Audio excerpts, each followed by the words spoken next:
Grabe yung kanina, parang bumili lang ako ng candy. Ay, harap na ito. Medyo basa-basa pa kasi, literal nakakauwi lang namin. Bumili ako kay Katagumpay, Team Katagumpay. Diyan lang kasi sa amin yung sa labas sa highway. Buti meron silang Rook. Medyo matagal lang mag-reply sa page, pero minabuti ko nang pumunta nga doon para i-check kung meron. And yun nga, meron naman sila. May lens na clear. Kita ba? Wait lang. Ito pala. Clear lens. Ito na agad yung isasalpak ko kasi sa black wala akong makita maaga tayong pumapasok. Hindi to pa rin yung pintura kahapon. Hindi ko lang kung makakapag ASMR tayo kasi medyo maingay yung aircon, pero try natin. ASMR.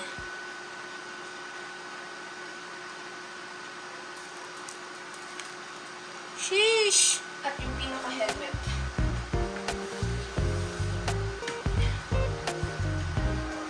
Medium lang uli yung binili ko. Same nung dati ko, na kulay itim.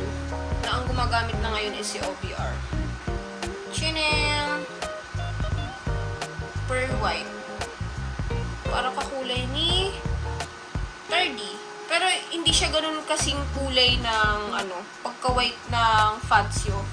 Ito nga kasi, pearl white. Yung Fazio kasi, si 30 ay yellowish white. So, para maalis nyo yung... may plastic ko. Para maalis nyo to visor niya, gagamit kayo ng 6mm yata to. Yung niya na yan, lock niya na yan. Kabilaan. Dati, yung lock niya wait, kunin ko yung isang yung isang Rook, yung itim. Ganito yung sa dati, ganyan. So, pwede mong gamitan ng coins lang yan. Actually, mas gusto ko to. Mas preferred ko to kaysa dito sa isa kasi yun nga, mas madaling alisin to Anyway, ito yung dati kong Rook helmet. Medyo na, dami ng battle scars. So, palitan na natin. 6mm na alin. Ay!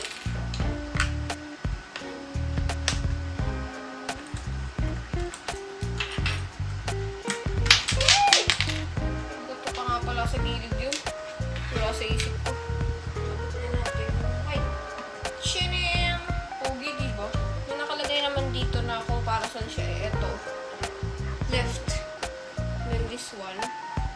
Right.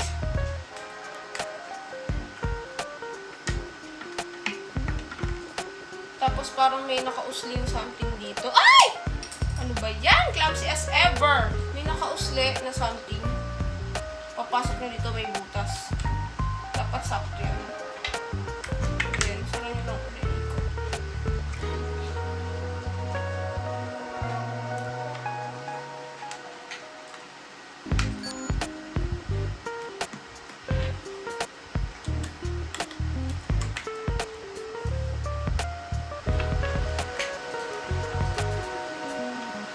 Huwag yun ang madidiinan na sobra. Siyempre, baka mabasag yung links.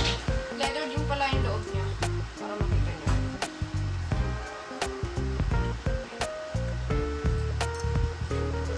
Nakalagay mo. So, tanggalin na natin itong tag.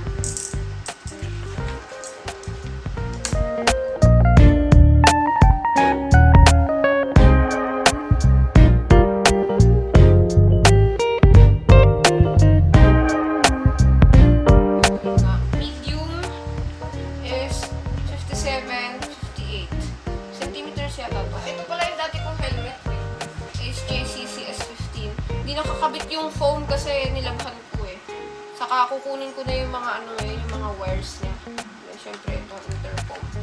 Kakabit natin. Okay. Rook. So ayun yung difference ng kulay nila. Ito maputing maputi talaga kumpara mo dito sa Rook. Pero mas madilaw si 30. Kita niyo ba yung Kita pa sa video yung difference ng color. Sa tanggal din. Dito ako pinaka-nahirapan. Mahirap tanggalin sa dun sa helmet na isagawa nga lang naka 3M kasi yan. So anyway, ito yung mga gamit ko sa pag-vlog. First, naano ko na to dun sa dun sa una kong Rook helmet, yung kulay itim. Na-vlog ko na yun So, kung gusto gusto niyo panoorin uli, panoorin niyo lang. So, ito yung una natin. Chin mount ko is GRX. So, nagaganto-ganto siya. Merong nabibili, Hansi yata yung pangalan nun, na pang rook helmet talaga. So, yan. Nalagyan ko lang siya ng 3M mamaya dito. And then, next ay yung mic na ginagamit natin. So, ang gamit ko dati is yung kay Racing Boy. Ngayon, bago na yung gamit natin. Kasi, eto. So, eto yung mic. And then, this one, eto, para marinig si OBR. Kasi eto ay sasakto mo siya dun sa pwesto nung isang ano ganito. Ano tawag dito? Earphones? Sa isang speaker nung intercom. Parang nakaganon siya. Para rinig nga naman. So, eto, nabili ko rin to sa Shopee. Lagay ko na lang yung link sa baba kasi nalimutan ko kung ano.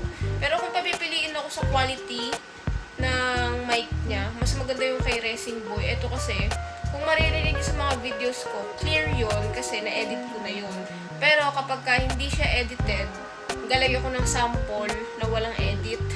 Yan. Malapit na tayo pero kinakabahan ako banda dun. And then sample ng nilagyan ko ng filter ko sa Premiere Pro. Malapit na tayo pero kinakabahan ako banda dun. So yun, ganun yung difference niya.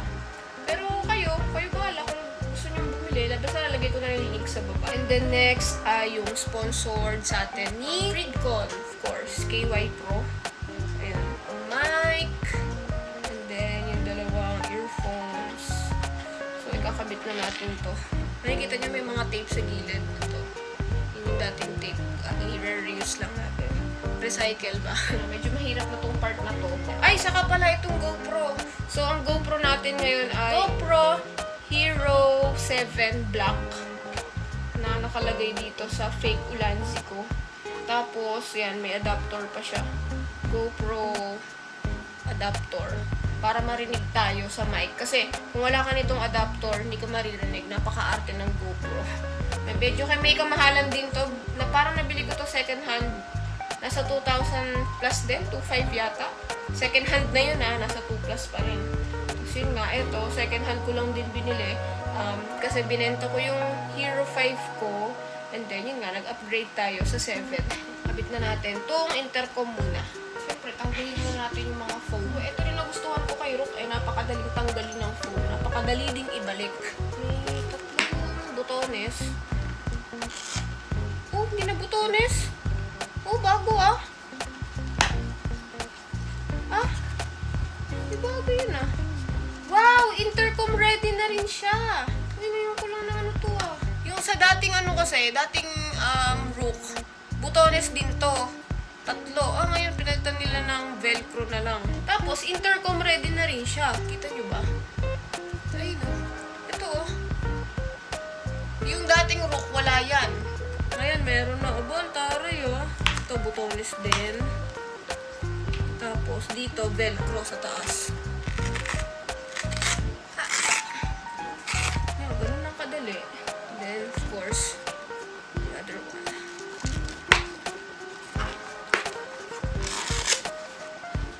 Chinean. So, yun yung loob ko. Sabit na natin. And the here. Okay, 3, 2, 1. Sobrang dikit yan. Ito pala yung gamit natin na 3M. Ngayon, di pa rin ubos. Pricey, pero super worth it. Kung mapapakita yung sa loob. Pagkatapos na lang, kung makikita nyo, ang gulo na ng lamesa, ang daming tape, tapos may super glue pa. Grabe guys. Ang hirap ng part na to. Kasi dyan ko ilalagay yung mic. Ito, naka-velcro. Ididikit dapat dito. Kaso, ay ang part na yan, eto, kahit anong tape, ayaw dumikit. Mapa-electric, mapa-gasa, mapa-3M, mapa-masking tape. Lahat na ng tape, ayaw talaga. So, nabwisit na ako. Kumuha ako ng super glue, tapos ng electric tape, syempre para kulay itim. Tapos pa-square, and then dinikit ko. Bad trip eh. Oh, ngayon, dikit na natin tong, ayan, dikit. Problem solved. Ibang klase. Kahit anong tape idikit mo dito, ayaw. Double-sided, lahat na ayaw talaga. Nasolusyonan ko naman. Visit na yan. So, ito na yung itsura ng loob. Ano na siya, intercom ready. Nakaabang na yung pang earphones. Ayan, hindi ko nalalagyan ng tape to kasi masisiki pa naman siya mamaya pagka ibinalik na natin yung foam dyan sa taas. And then, dito sa gilid, ayan yung mic. Tape dito. Tapos, ikot lang doon. Pinalusot ko na lang dito sa baba. Ayan, ganyan. Tapos, intercom dito sa side. Sana na ano niyo yung itsura. Naiintindihan nyo. Nilagyan ko na rin pala yung banda dito. Yung sa ganito niya. Kasi, lulusot yung hangin dyan eh. Eh, syempre, nakabanda tong ating mic para sa GoPro. Kaya nilagyan ko na rin ng electric tape para hindi hanginin. Tapos, yung itsura niya ay liwanag. Ayan. Ganyan. Ito yung mic ni OBR sa speaker para marinig. Sinakto natin dito. Tapos, ayan. Ikot lang ng konti dito kasi masyadong mahaba yung wire. Tapos, dito isusuksok sa GoPro. Chuk! Ganon. So, ang final na ikakabit natin ay this one. Mount ng GoPro.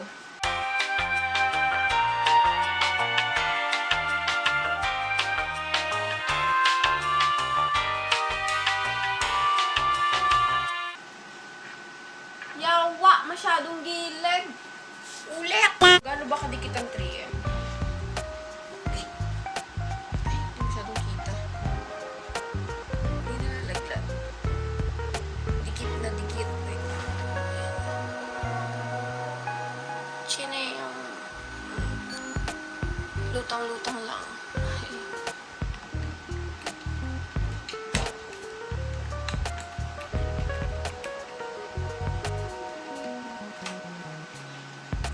Chirim!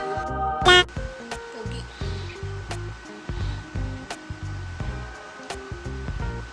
Finished product. Finished product. Ayan, ang ating GoPro na nakamount sa GRX chin mount. Ang ating Freedcon, intercom. Lalagyan ko ng ano dito. Scoot skirt sticker. Kukunin ko sa baba. Sa side, sa loob. Malinis tignan. At ang ating wirings. Ayan, ang ating GoPro mic at saka intercom mic.